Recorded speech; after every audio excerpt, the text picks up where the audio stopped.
Hi everyone, this is APO Sports and the season is over.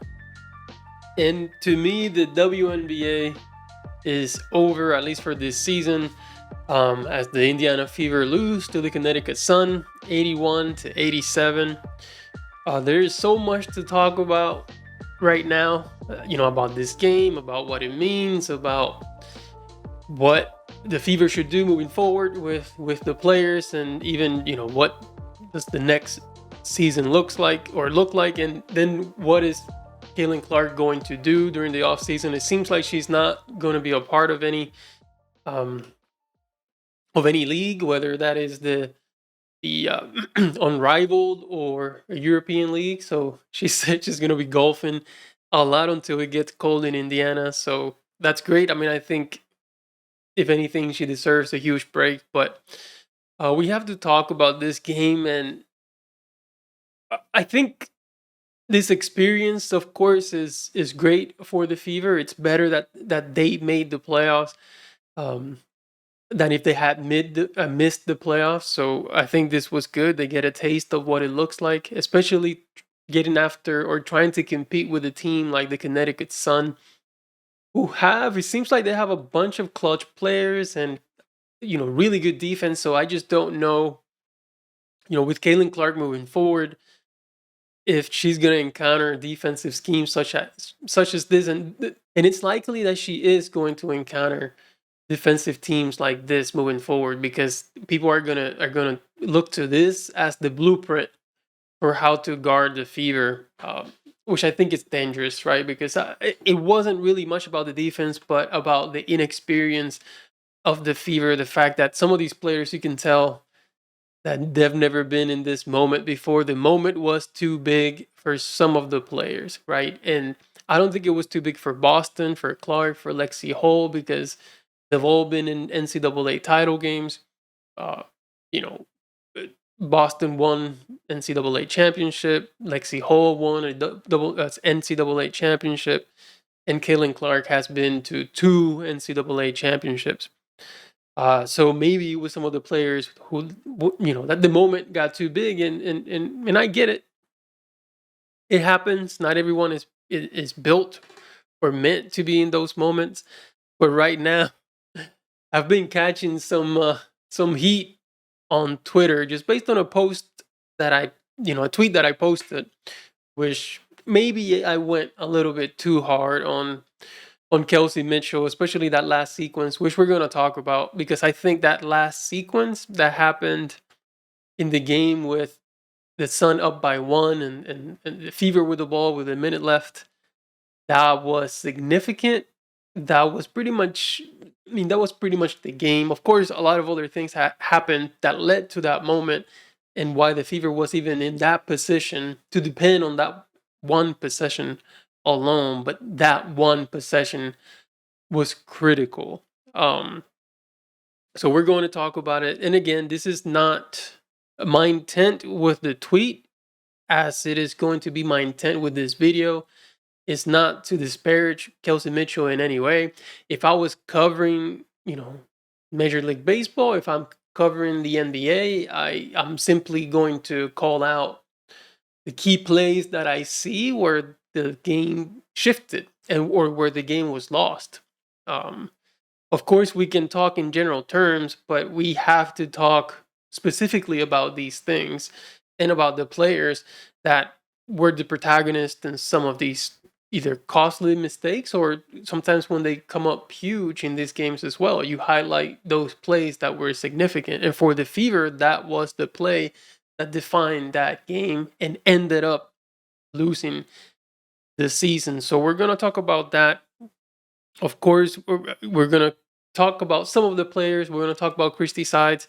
We're going to talk about a little bit about the great season that Caitlin Clark had, and how memorable this entire season has been. It was, what it meant to me personally, um, and what we can expect, I believe, moving forward. And then I'll close it with what's next for the channel, right? What's next for APO Sports now that the Fever and Caitlin Clark are out of the playoffs, and they won't be back until April next year. I want to go straight to that play. I want to go back to that play because it was a pivotal play, it was an important play. We have to discuss like pretty much everything that happened with it.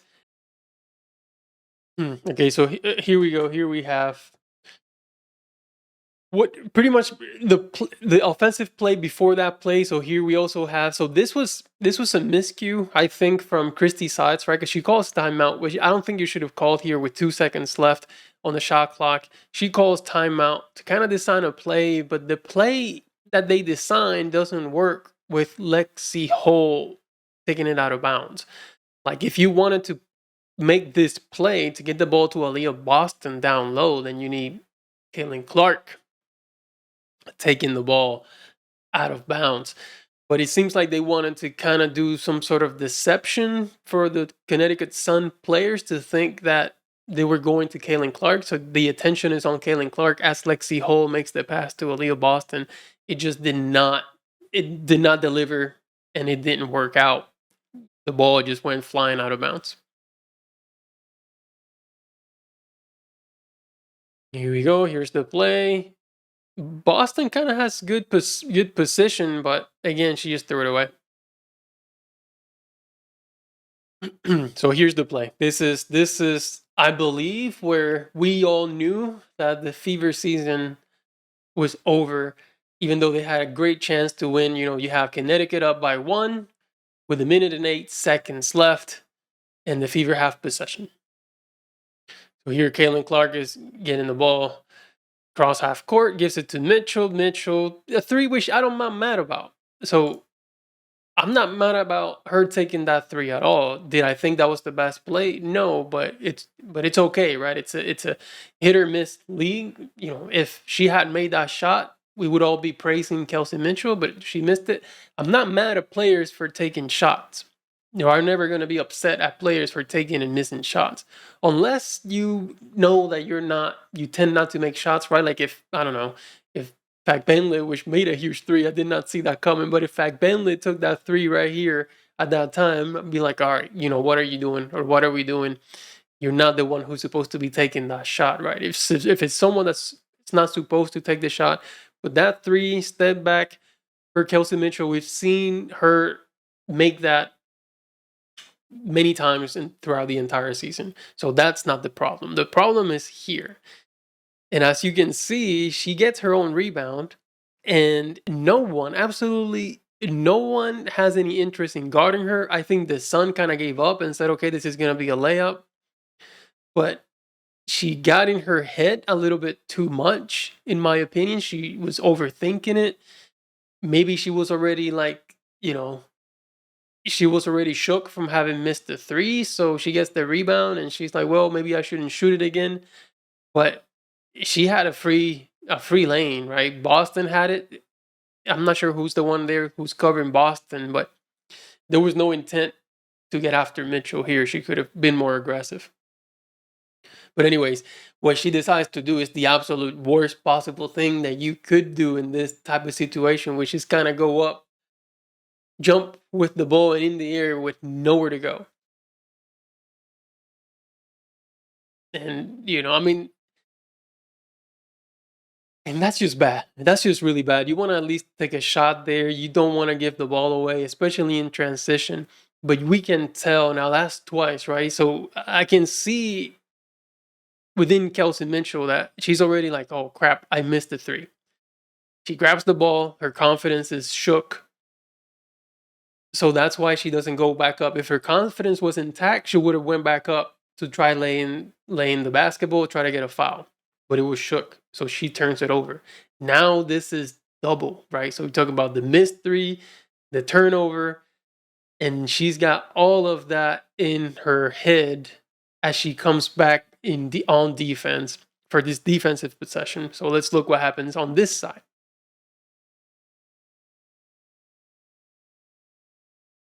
And so they double Bonner, and I think you have to double Duana Bonner in this situation. Like, this was a great defensive possession by Lexi Hole and Temi Fack Bentley. You have to do that. I mean, she's been on fire. She's the one who has been killing you late in the fourth quarter, right? She hit some tough shots. She hit a crazy three. She hit she was hitting everything down the stretch. So if anyone, you don't want Bonner taking the shot. So they did a good job. But the problem is, look at Mabry up here. So look at Mabry up here. And here's the other thing too. Caitlin Clark has not been assigned and was not assigned to Mabry during this game.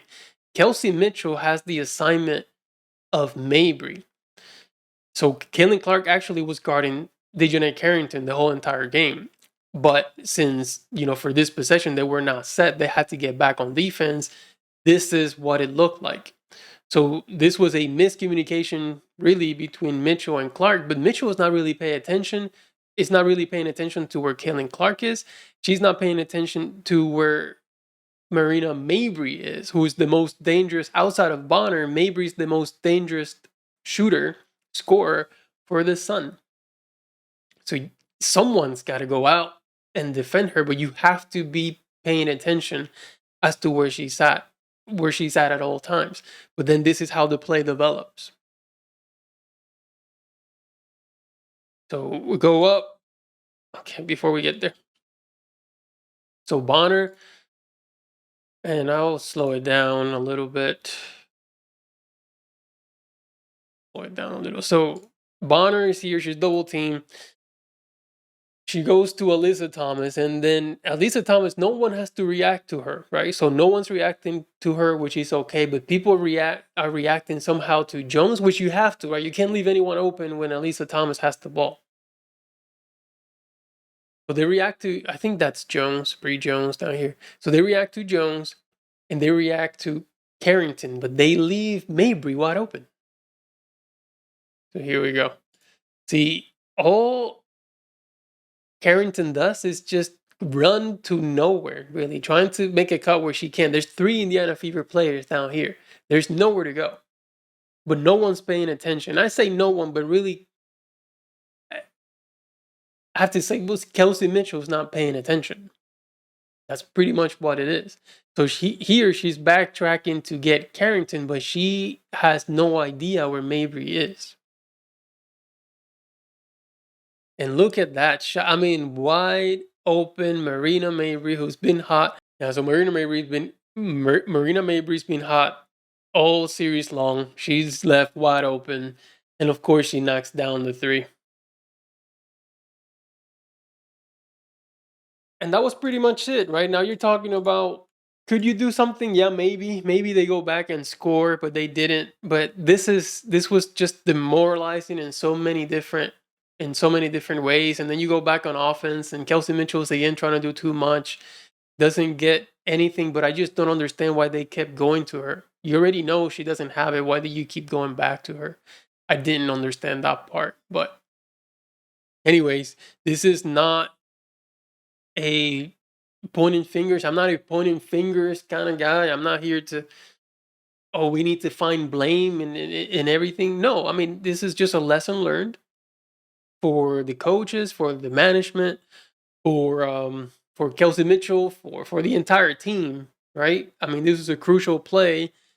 You're going to learn a lot from how you're going to handle this moving forward and into the future. That's what it is. So I just don't want this to be I'm blaming or being mean or anything. No, we cover sports. We talk about the plays that have, especially key plays that have huge impact, and who was involved in those plays and what happened in that moment. That's pretty much all it is.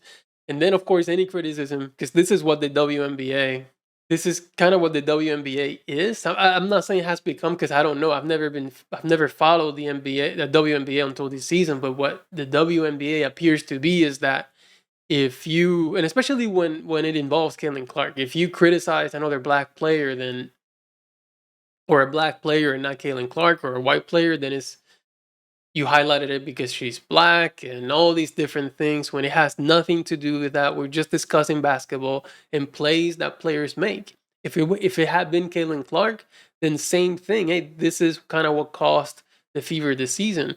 But you don't do that, I don't think, either.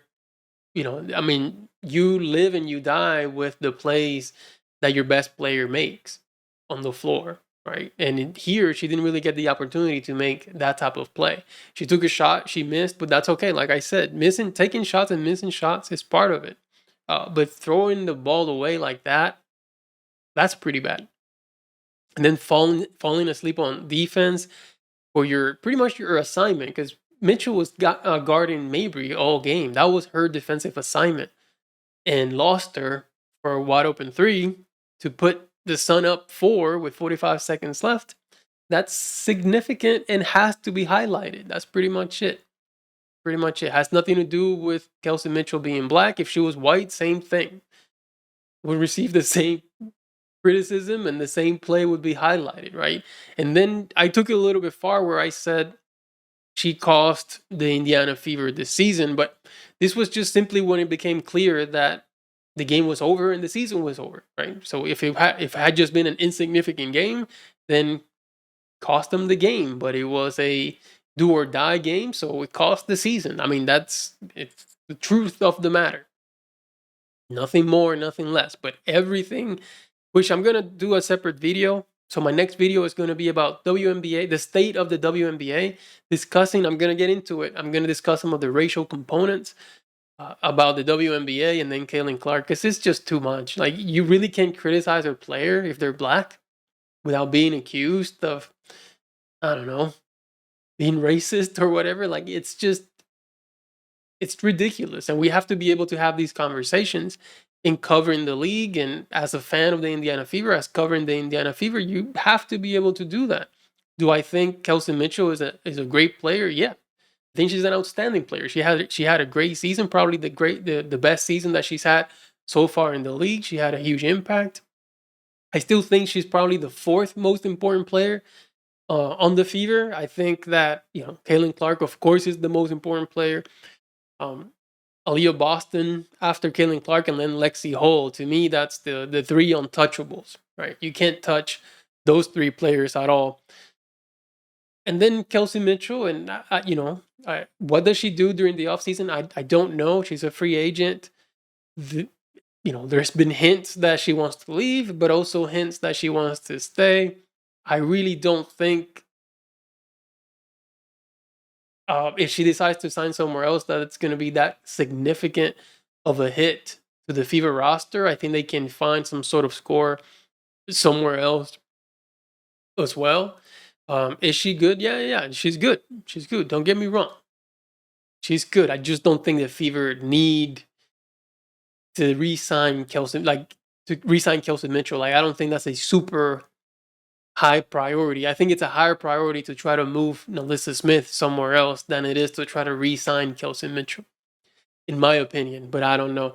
She may want to, and it's going to tell you too, if Kelsey Mitchell wants to, be involved in this type of environment, because the Fever now are going to be playing, a lot of playoff games that are going to be highly scrutinized because of the level of attention that it has on these games.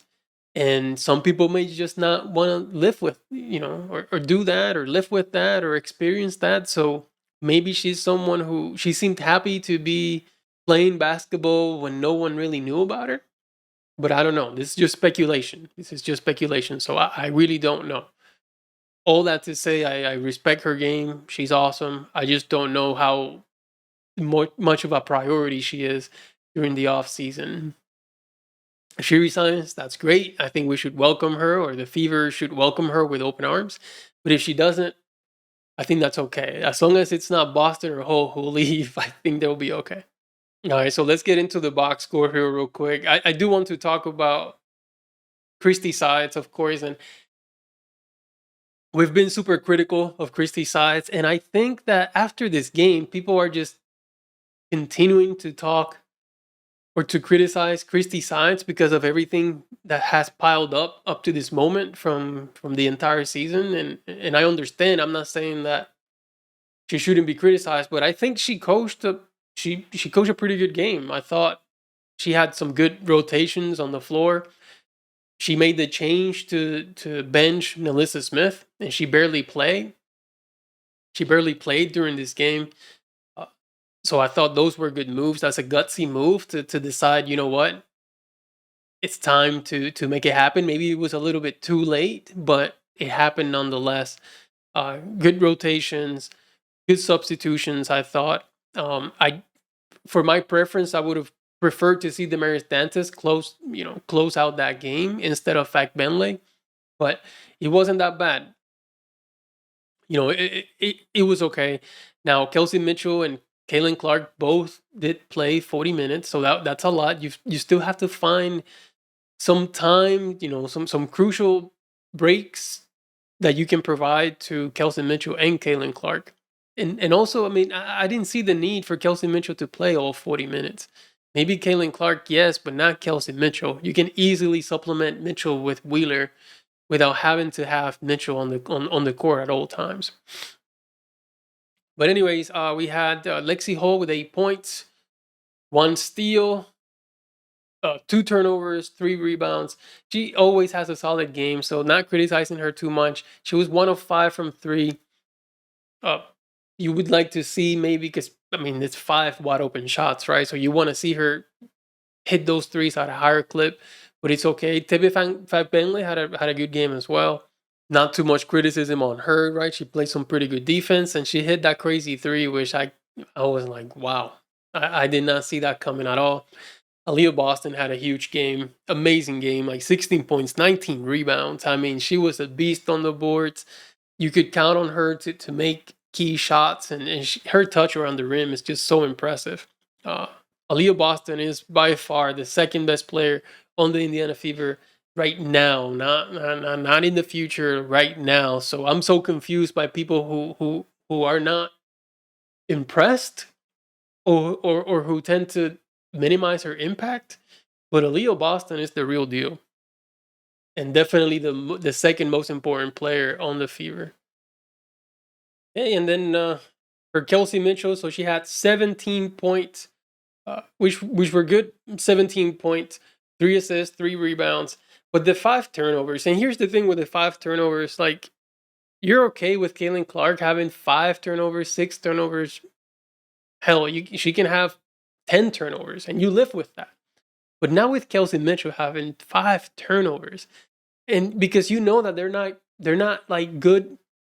Not that there's a good turnover, but at least Kaylin Clark's are in pursuit of, like, it's either between a turnover or a wide open play for a teammate, like a good setting her teammates up for a good shot. But Kelsey Mitchell doesn't do that a lot. And we can see that when she goes on hero ball in isolation, she tends to either get the ball stolen, or she dribbles her off her foot, or she just loses it somehow. Uh, those 5 turnovers, they're very impactful 5 turnovers.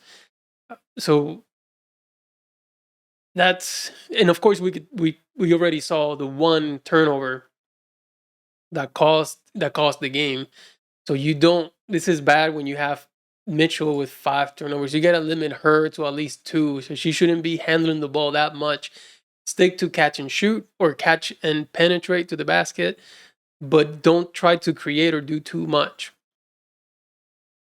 And then Kaylin Clark got an amazing game, right? So 25 points, 3 turnovers only, 1 steal, 9 assists, 6 rebounds. So first rookie in WNBA history to have 25 points, 5 assists, and 5 rebounds. And actually, someone who had those similar numbers, I guess it was Michael Jordan. Or not similar numbers, but for a series. So for their first series as a rookie, she had numbers that only Michael Jordan had done before her. So you already know the impact and how amazing she just continues to be. 10 of 23 from the field. I just thought she was extremely composed. This was a really good game, and you can look at the box score and think that, oh no, she had a bad game, but no, she did great. She really did great, and for the amount of pressure that the Sun had on Kaylin Clark all game, to have only been limited to 3 turnovers is insane, because you only know that she's going to continue to improve from here moving forward. So for her to have this type of game against this type of team in this type of moment, it's just great to see. So again, she just continues to make her impact. Nalissa Smith, yeah, I think she has to be moved. I think during the offseason. That's just best for everyone. I think her contract is a team option. If I'm the team, I'm not picking up the team option on Nalissa Smith. Try to trade her first and see if you can get something for her. But if not, I will just let her walk away as a free agent. It is what it is. Yeah, but back to the game for Nalissa Smith. She, I mean, negative 12 in 4 minutes. But you could also see, like, when she was on the floor, she's like, "Hey, I'm not here to mess up your game. I'm gonna pass it to you. Okay, I got it. Here you go. I'm gonna play my defense." But she's like, I'm not, not messing up your flow or anything. I'm just here. I'm not even gonna take a shot. I'm not even gonna be aggressive. You could sense it that she's like, "Hey, I ain't trying to do too much." But and the sun could tell. So negative 12 in 4 minutes. Yikes. Dantes, I thought she had to play more, like 8 minutes and 40 seconds of play for Dantes. You got to get her out there, especially in the fourth quarter. I thought when Christy Size was bringing Boston back in, I thought that was to substitute for Fag Benley, not for Dantes. But I don't know if it was going to make any sort of difference. And Wheeler provided some solid minutes, but I thought she was riding out Wheeler for too long in that second quarter to close out the second quarter when they should have brought Lexi Hole back, and that was costly as well because that lead continued to balloon uh, getting into the second half. And for the defense, and this is also why I credit Christie Sides a little bit because they had a really good defensive game plan. I thought if they continued to employ that defensive game plan, they would have been successful. But they kind of lost their composure down in the fourth quarter. And this is something that I talked about in the previous video as well. I said you have to put Mitchell on Mabry and just have her stay stuck to Mabry the whole entire time, and then put Lexi Hole on Dewana Bonner, and the rest will kind of take care of itself. And that's how they started, right? They started the first quarter. The Sun was, they didn't expect that change. They didn't know what to do with that defensive game plan. I just thought they had to continue. They had to continue to execute it, but I thought that was it. So I thought she made the right rotations. She had the right defensive game plan. Christy Sides, yes, she's criticized, and maybe you replace her with Kurt Miller. I think that would be a good replacement maybe for Christy Sides. But I'm not advocating for Christy Sides to get fired. I think she at least has shown me some flashes that she can get better, that she can improve. And that was evident during this playoff series. I don't think the Fever lost this playoff series because of Christy Sides. I can't say that. I know they lost a ton of games before because of Christy Sides, but I can't say here with a straight face that this playoff series was lost because of Christy Sides. I think that first game, it was on the players 100%. They weren't making shots. You have to make shots. And maybe the defensive game plan wasn't there, so maybe that's on Christy Sides. But she made the adjustment for the second game, and the players executed kinda. But there were some mental lapses in there as well. So that is it for the box score and kind of evaluating the different players. Marina Mabry.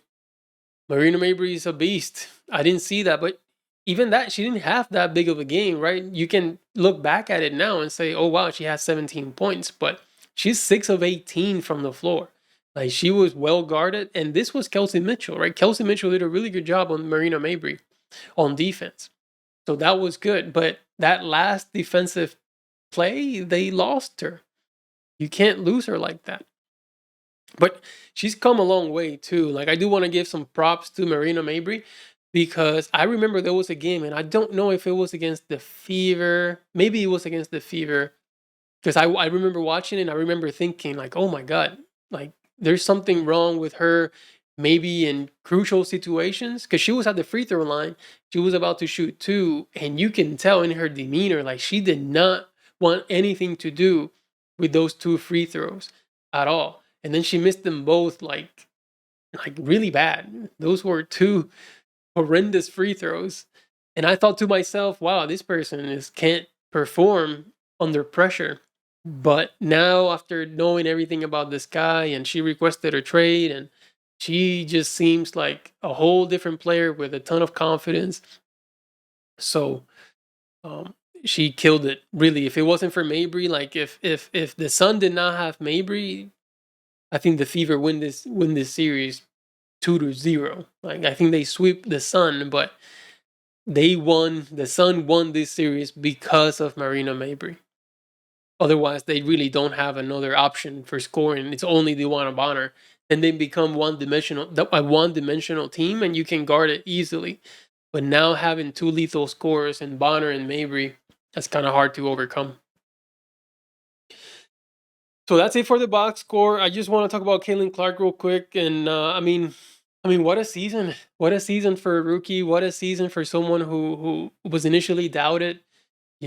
For her to finish fourth in the MVP, for her to have this type of performance in the playoffs, for her to handle everything so professionally with so much grace, I just gained so much more respect, and I become more and more of a fan of Caitlin Clark uh, as I see her play and as I see her games. And she's changed the sport. She's changed many lives. She has changed the entire game. She's changed it all. I think that moving forward, we're gonna see how other players and the fans and everyone they eventually will have to embrace her. You have to embrace her. If this league is going to really take the next step forward, you have to embrace her. Now, you don't have to embrace the fans, but you also don't have to get mad at the fans. This is part of it, right?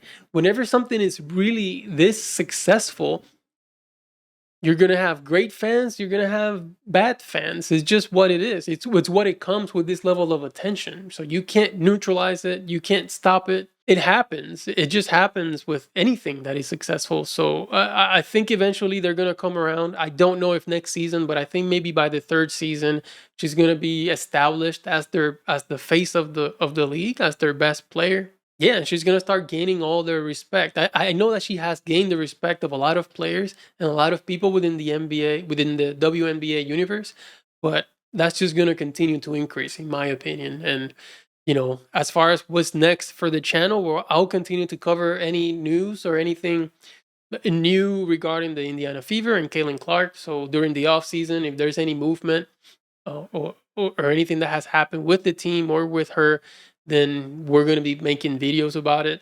I will also probably cover the Major League Baseball playoffs now that Shohei Ohtani is in the playoffs for the first time. So I'm going to be doing that in this channel. And then when the NBA starts, I'm a little bit excited about Bronny James. So we'll see how that dynamic between LeBron James and Bronny James is gonna work out in the NBA, but I'll probably will be following and doing some videos and coverage on that as well until we get the real stuff again in April, whenever the Fever are back on the floor and whenever Caitlin Clark returns to action. So I also have another YouTube channel which is called Apocalypses 14, where I play video games and I talk about other random stuff that just comes to my mind. But I mostly do video games on that channel, and I'll be streaming live on YouTube and making some videos on that as well. I mostly play role-playing games, Final Fantasy games, and stuff like that. So if you're interested in anything like that and want to support me on that channel as well, I'll just leave my channel on the description below. I really do want to say that it may appear that I don't have that many subscribers, right? I have 270 subscribers right now. But I started maybe a little bit over a month ago with 0 subscribers. So I went from 0 to 270. So I really do appreciate all of you supporting me, all of you, saying all the nice things about how I cover the game or how I cover these post-game reactions. It means a lot to me, and of course, I can always ask for more subscriptions and continue to like the video and continue to subscribe.